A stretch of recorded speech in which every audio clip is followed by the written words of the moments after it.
이제 우리 다음 주면 크리스마스네요.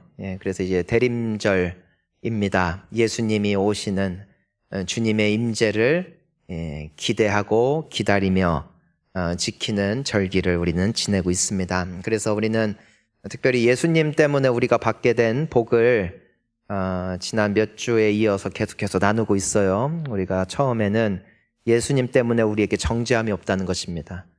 예전에는 넌 죄인이니까 지옥 가야 돼. 너는 죄인이니까 저주받아야 돼. 이것이 세상에 우리에게 알려준 것이었어요. 넌 안 착하니까 안 될 거야. 너는 과거에 그런 짓을 했으니까 넌 인생이 안 풀릴 거야. 아니요.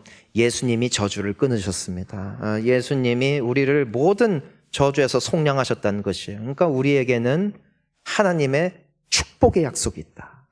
누구로 인해서 시작됐는가? 예수로 인해. 그러니까 예수를 믿는 자에게 정죄함이 없다. 보라, 새 것이 되었도다. 여러분, 예수가 복인 줄 믿습니다. 또 우리가 함께 나눈 게 지난주에 무엇이었냐면은 예수 안에 거할 때 우리의 삶에는 열매가 맺힌다. 예수 안에.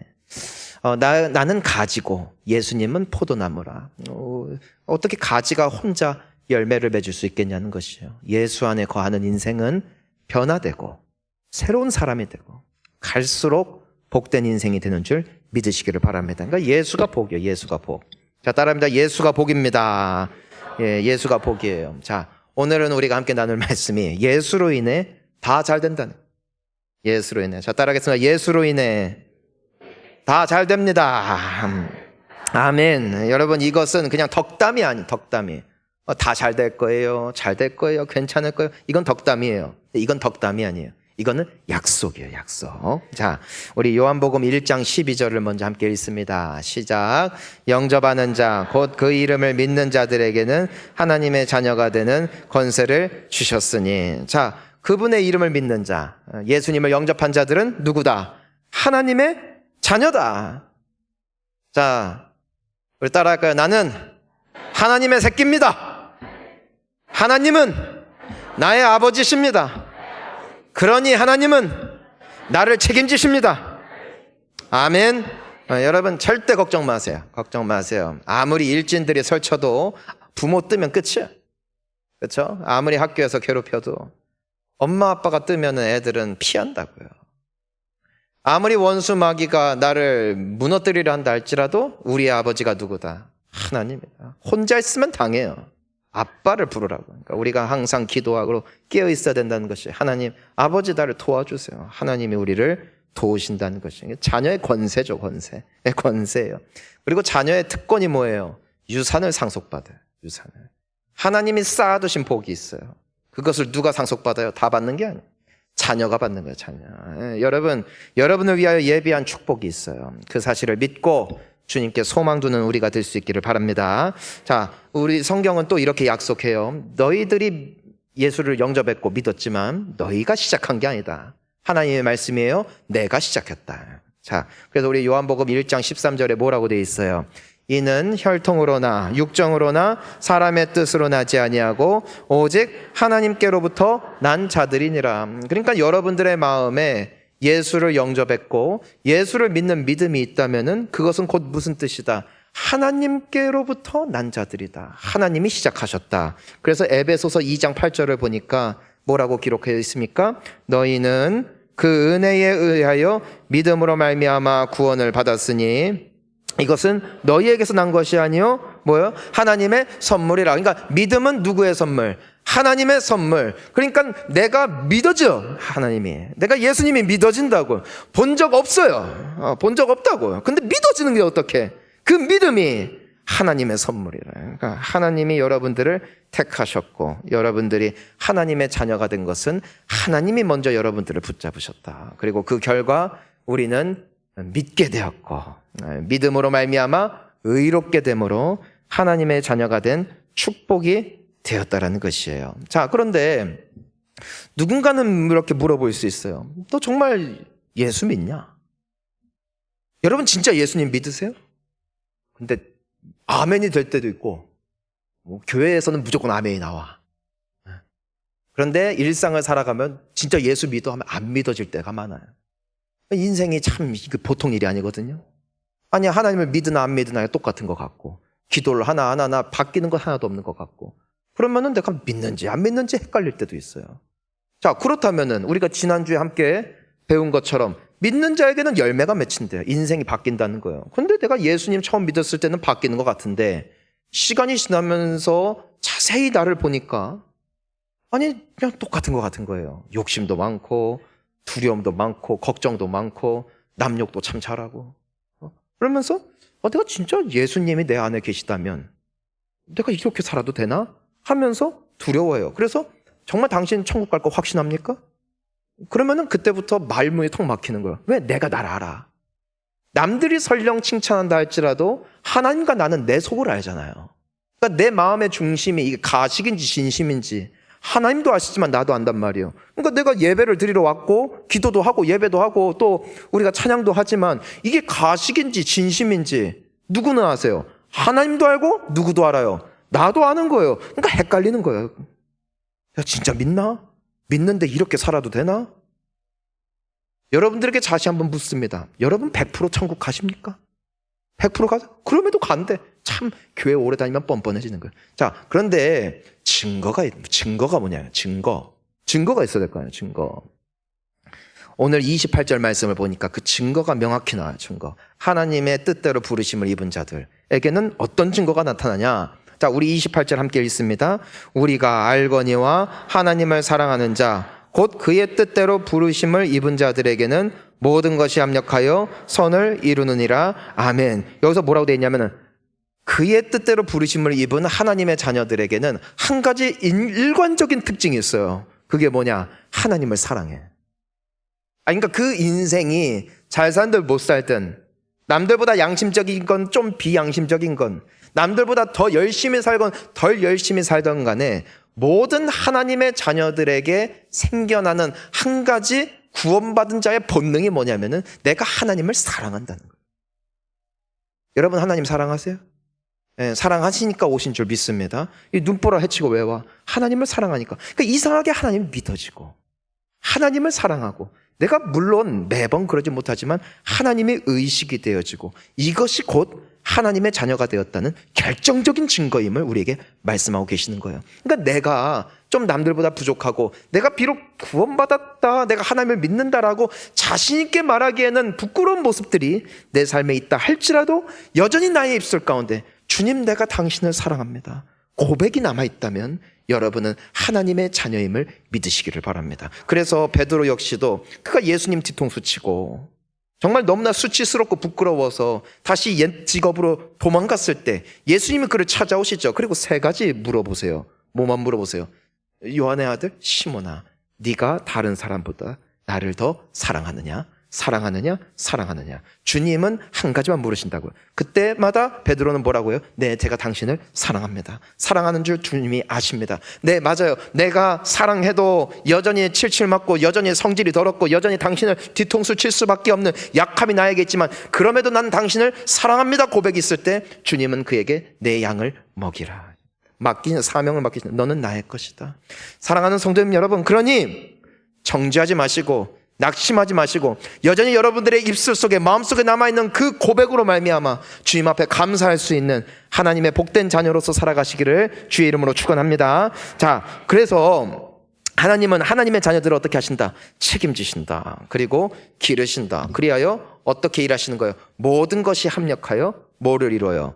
선을 이룬다고요. 자, 모든 것에는 좋은 일이 있어요. 나쁜 일이 있어요. 기쁜 일이 있어요. 슬픈 일이 있어요. 내가 희망을 품을 때가 있어요. 절망할 때가 있어요. 하지만 이 모든 것을 합력하여 뭐를 이룬다? 선을 이룬다. 자, 무슨 말이냐면 이젠 나의 인생에 우연은 없다는 거예요. 자, 따라하겠습니다. 나의 인생에는 우연이 없습니다. 자, 여러분 모든 게 하나님의 통치하에 있어요. 왜요? 하나님이 여러분들의 아빠기 때문에 아빠.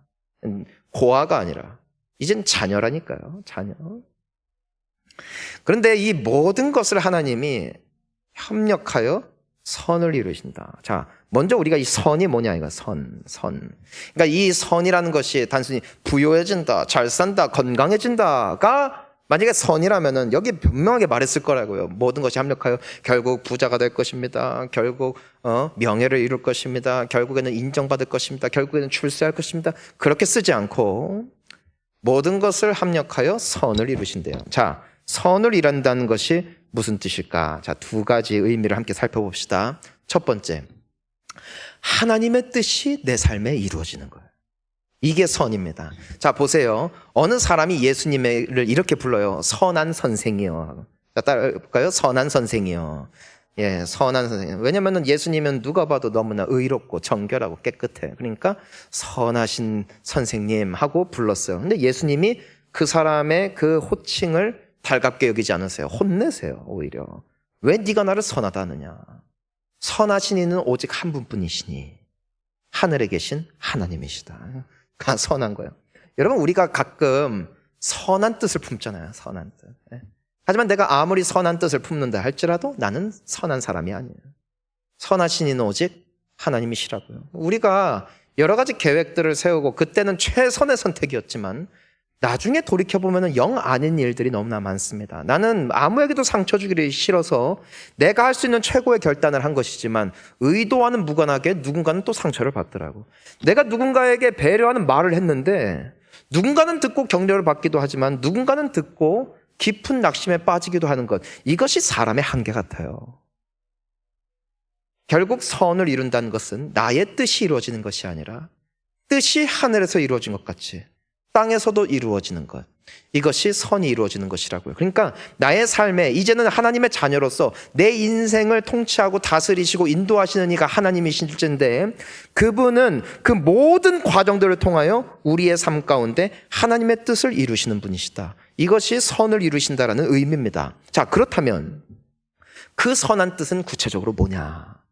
하나님이 나의 삶 가운데 이루실 하나님의 뜻, 하나님의 꿈, 하나님의 선한 뜻은 과연 무엇인가? 이 모든 내 인생에 때로는 쓴물 단물 다 마시면서 때로는 역경과 고난, 때로는 기쁜 일을 다 겪으면서 나의 삶에 하나님께서 이루고자 하시는 그분의 뜻이 뭐냐는 것이에요.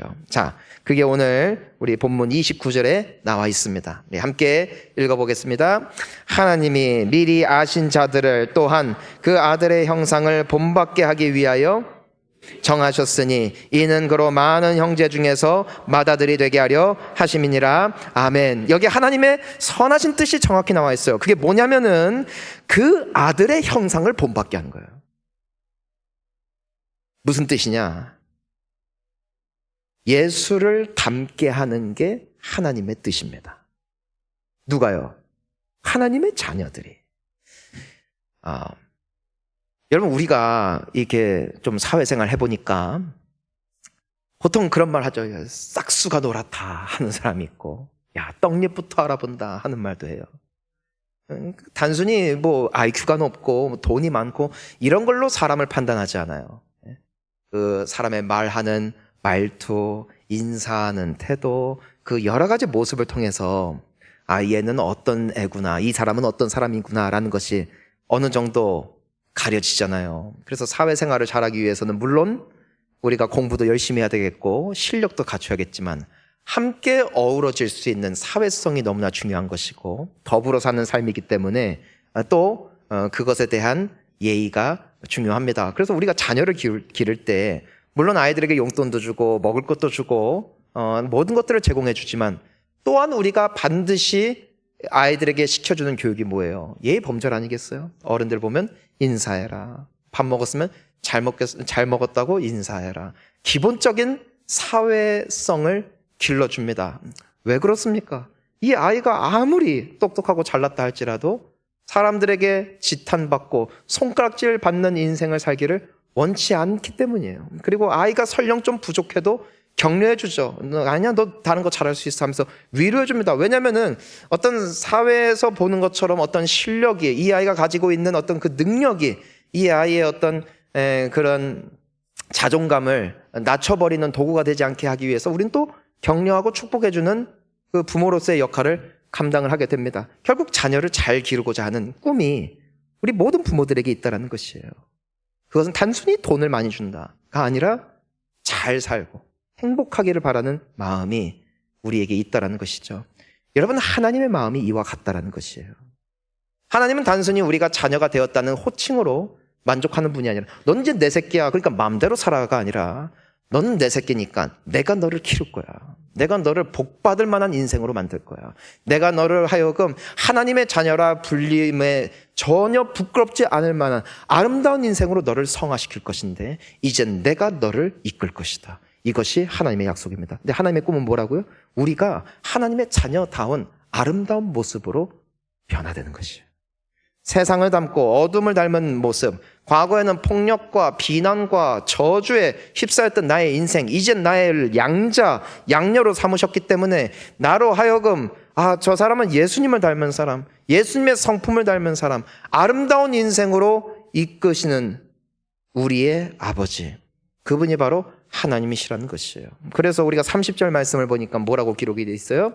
읽습니다. 또 미리 정하신 그들을 또한 부르시고 부르신 그들을 또한 의롭다 하시고 의롭다 하신 그들을 또한 영화롭게 하셨느니라. 자, 보세요. 하나님이 우리를 부르셨죠. 우리를 택하시고 부르셨어요. 믿음을 선물로 주셨어요. 믿음으로 의로운 하나님의 자녀가 되었어요. 하지만 거기서 그치지 않아요. 어디까지 가는 거예요? 그들을 또한 영화롭게 하신다. 그들을 또한 영화롭게 하신다. 하나님을 닮은 성품, 하나님을 닮은 마음. 그래서 이 세상과 구별된 거룩한 백성으로 이끄시는 분, 그것이 바로 하나님이시고, 하나님은 누구만 책임지신다? 자식에게만 관심이 있다. 여러분, 우리가 옆집 아이들이 뭐 하는지 관심 없어요. 내 새끼에 관심이 있지. 나의 가족. 하나님은 자신의 자식들을 책임지세요. 자신의 자식들에게 관심이 있으시다고요. 그러니까 그분은 우리가 정말 어딜 가도 부끄럽지 않은 인생으로 우리를 빚어 가신다는 것이죠. 그래서 하나님이 뭐라고 말씀하세요? 내가 거룩하니 너희도 거룩할지어다. 근데 문제가 뭐예요? 거룩하고 싶어요. 잘하고 싶어요. 근데 안 된다고요. 그러니까 누가 길러줘야 돼? 하나님이 잘 길러주셔야 되는데 그것이 바로 오늘 28절에 나온 모든 것을 합력하여.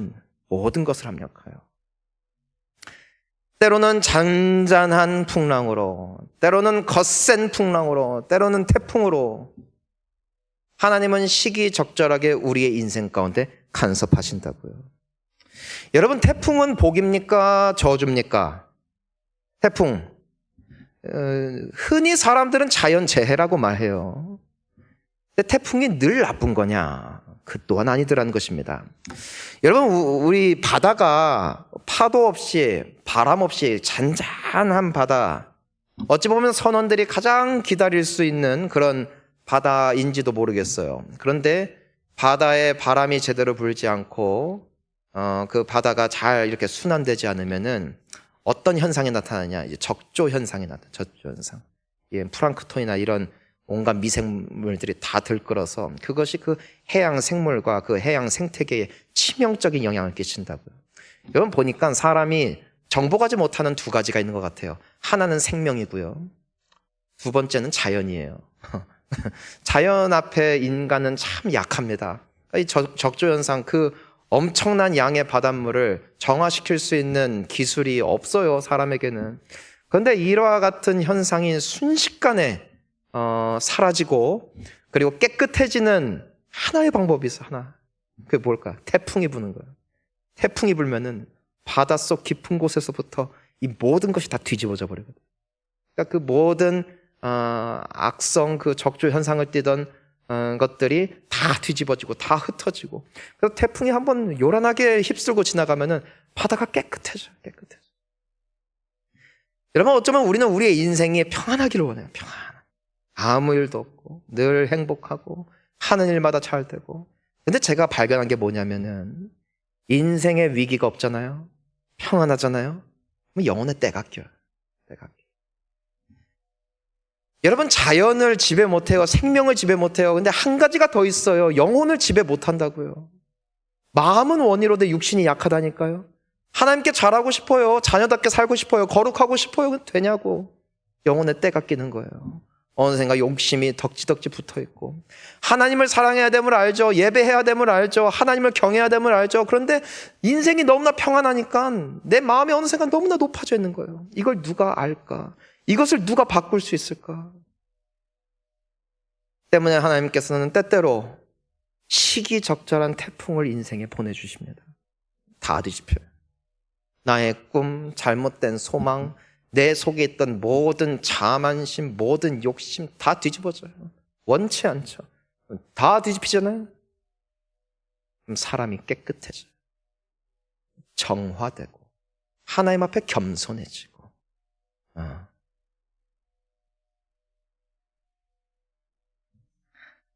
저도 생각을 해보니까 그 목사인데 처음에 목사 안수를 받을 때는 굉장히 순전했다고요. 하나님, 나는 주님이 부르시는 곳이면 어디든지 가겠고 그냥 주님의 영광을 위해서만 살겠습니다. 누구든지 시작은 좋아. 그런데 몇 년 지나니까 기도가 좀 바뀌더라고요. 주님 기왕 쓰실 거 크게 써주시고 능력 있게 써주시고 기왕 교회 섬길 거 아주 사람들에게 인정받는 목사가 되게 해주세요. 그때 난 몰랐지. 내가 미쳤다는 걸. 이게 시간이 지나면서 이 속에 그 야망이 있으니까 이게 하나 나오는 거예요. 예? 불안해지고 뭔가 막 바빠지고 맛이 가는 거야. 맛이. 하나님을 찬양합니다. 하나님이 정말 적절하게 인생을 엎어버리시더라. 완전히 그냥 박살을 내버려. 박살.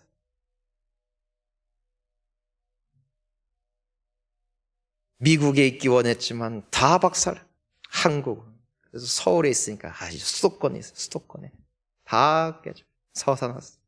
서산에 와서도 처음에는 정신 못 차리고 있다가 하나님이 우리 가정에 아주 그냥 저의 삶에 아주 그냥 뿌리채 흔들리는 엄청난 아주 연단 시련을 통하여서 내 속에 있는 욕심, 야망 완전 다 날라가. 다 날라가. 내가 영성이 있어서가 아니에요.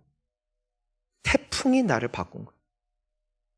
하나님의 채찍이 나를 다스리는 거예요. 그러니까 지금 저의 마음에는 한 가지 소원이 있어요. 주님 쓰실 대로 쓰시고 원할 때 데려가십시오. 여기도 좋고 어디든 좋사오니 주님이 인도하신 대로 살겠습니다. 예전에는 말로만 그랬어. 말은 잘하지. 하지만 지금은 마음의 고백이 될 수 있는 이유는 제가 기도를 더 많이 하거나 성경을 많이 읽거나 어떤 영적으로 탁월한 사람이기 때문이 아니라 하나님이 나를 그렇게 빚어가시더라.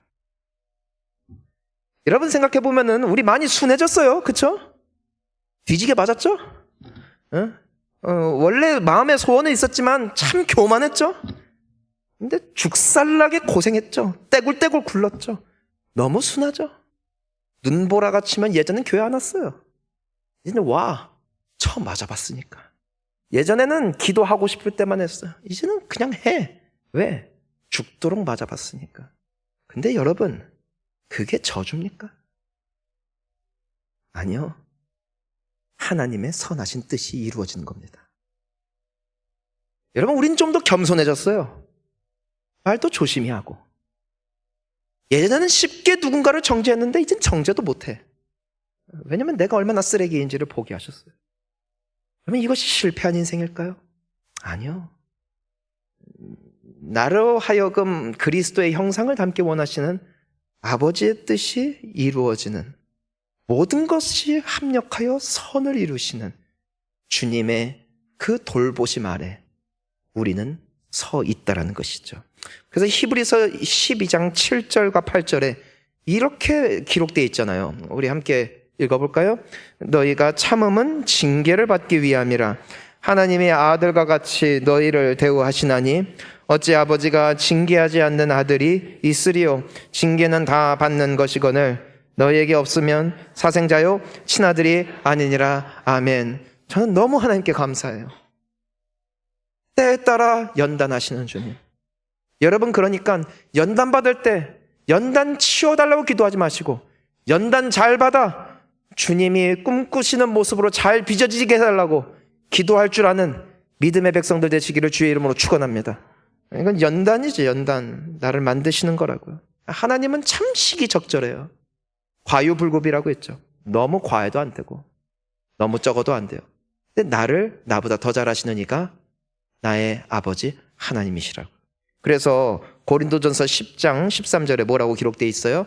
함께 읽습니다. 사람이 감당할 시험 밖에는 너희가 당한 것이 없나니 하나님은 미쁘사 너희가 감당하지 못할 시험 당함을 허락하지 아니하시고 시험 당할 즈음에 또한 피할 길을 내사 너희로 능히 감당하게 하시느니라. 아멘. 여러분, 아무리 세상이 먹고 살기 힘들어졌다 할지라도 우리를 책임지시고 인도하시는 이는 하나님이심을 믿습니다. 감당할 만큼만 주신다고. 무슨 말이에요? 포기하지 말라는 거예요. 능히 이길 수 있어요. 주님 안에서 능히 감당할 수 있으니까 연단 잘 받으시기를 바랍니다. 로마서 11장 33절 함께 읽습니다.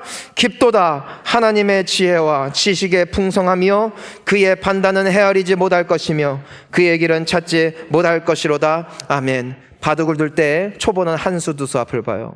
조금 잘 두면 10수 앞을 볼 수도 있어요. 전문 프로 바둑 기사는 60수 70수 앞을 봅니다. 그러니까 일반인들이 이해를 못하죠. 왜 졌다 놓지? 왜 졌다 놓지? 그런데 시간 지나면 그 사람이 맞아요. 하나님은요, 우리의 삶의 천수 앞을 보십니다. 만수 앞을 보십니다. 그리고 인도하신다고. 그러니까 우리같이 지혜가 없고 한치 앞을 알지 못하는 인생이 어떻게 하나님의 뜻을 다 헤아리겠어요? 우리는 그런데 감히 하나님의 뜻을 이해하려고 한다고. 천수 앞을 보여주시옵소서, 만수 앞을 보여주시옵소서. 보여주신다 한들 내가 깨달을 수나 있을까? 하지만 분명한 것, 하나님의 지혜가 우리의 지혜보다 크다는 것이요, 하나님의 계획이 우리의 것보다 낫다는 것이고, 아버지시니, 나를 사랑하는 아버지시니 지금은 잘못 간 것 같다 할지라도 결국에는 하나님이 옳았음을, 하나님이 결국에는 맞았음을 고백할 수밖에 없는 고백이 우리 모두의 입술 가운데 나타나게 될 줄을 저는 확신합니다. 욥기 23장 10절에 때문에 욥은 이렇게 고백했죠. 함께 읽습니다. 그러나 내가 가는 길을 그가 아시나니 그가 나를 단련하신 후에는 내가 순금같이 되어 나오리라. 아멘. 사랑하는 성도님 여러분, 이 모든 과정이 나를 어떻게 만든다? 순금같이 만든다고요. 순금같이. 여러분, 저는 그래서 요즘 행복해요. 욕심이 없어. 곧 죽을 건데 뭐. 어딜 가더라도. 그리고 서산에 있는 게 너무 감사해. 축복이요. 전 우리 성도님들 보면은 눈물 날 정도로 사랑스러워요. 왜 그런 줄 알아요? 처음 맞아서 그래. 하나님이 철들게 하시고 하나님이 빚어가시고. 예전에는 하나님의 말씀을 공부해도 이해가 잘 안 됐거든요. 이제 이해가 돼. 좀 더 큰 것 같아. 왜 그랬을까? 하나님이 시기적절한 연단과 당근과 또한 때로는 채찍을 통하여 만들어 가시는 그 은혜가 앞으로 저와 여기 앉아 계신 우리 모두에게 분명한 약속으로 나타나게 될 것을 확신합니다. 승리하십시오. 잘 될 겁니다. 다 잘 될 겁니다. 정금같이 나올 것입니다. 하나님의 자녀다운 귀한 모습으로 세워져 나갈 여러분을 기대하며 축복합니다. 함께 기도하시겠습니다.